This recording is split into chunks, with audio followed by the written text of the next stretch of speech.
长剑。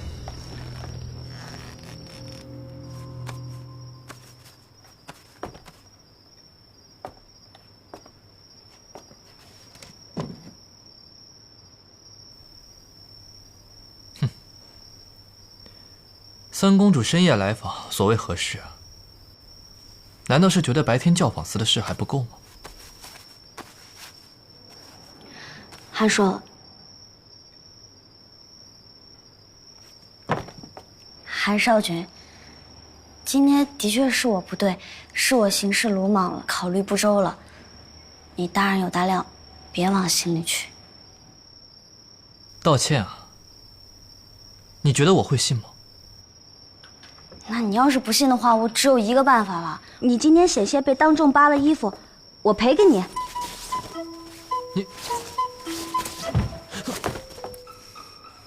花园城就算是民风彪悍，也很少有你这样厚颜无耻的吧？我这样，咱俩算扯平了吧？这怎么能一样呢？哦，也对，你今天还被当众围观了。好，那我去大街上走一圈。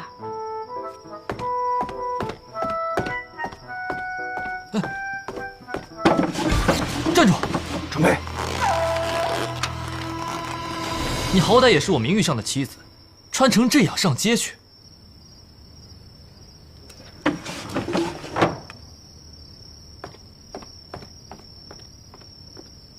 看我过来吧。那你说怎么办？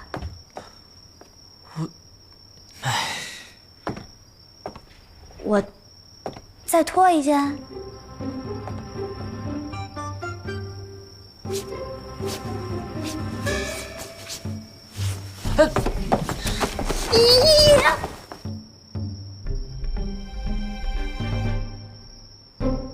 你干什么？难道少君要亲自动手？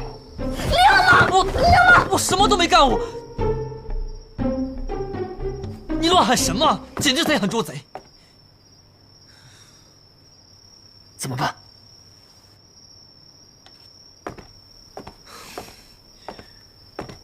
你这个女人啊，第一次在街上见面就对我勾勾搭搭的，自己贪好美色，还带着我一起逛青楼，见了裴恒又难以自持，跟他有扯不清的瓜葛。哼，你腹中这孽种，保不齐就是他的吧？啊？你屡犯七出之罪，荒唐无度，不守妇道，生性放，你怎么还有手工杀呢？哟，这还有两副面孔呢。啊，冷酷无情、娇羞无措，都让你一个人演了是吧？手工杀怎么了？有什么问题吗？大惊小怪。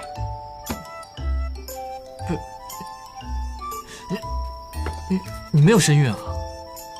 这不是得骗母亲说我有身孕才能救你出来吗？你为了救我，竟然不顾自己的名节。名节跟人命，当然是人命重要。我是真心想救你的。再说，我这民间能值几个钱？也是，三公主若如同传闻中的一样，这名声不要也罢。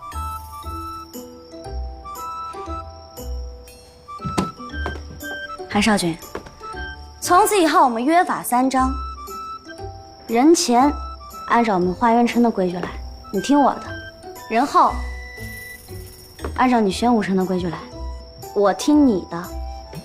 你敬我1尺，我敬你1丈，这也算咱们名义上夫妻的相处之道了。你就这么说定了，不许反悔。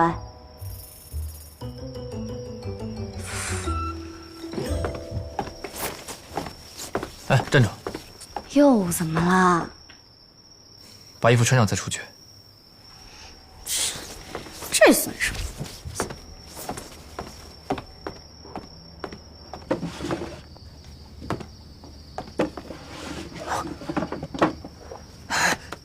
出来了，怎么办？准备，老公准备。不好！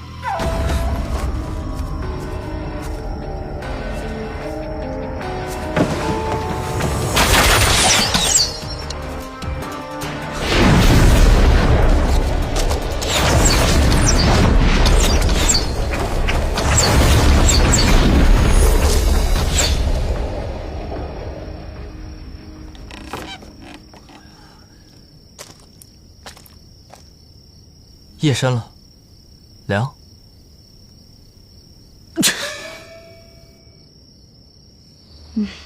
好。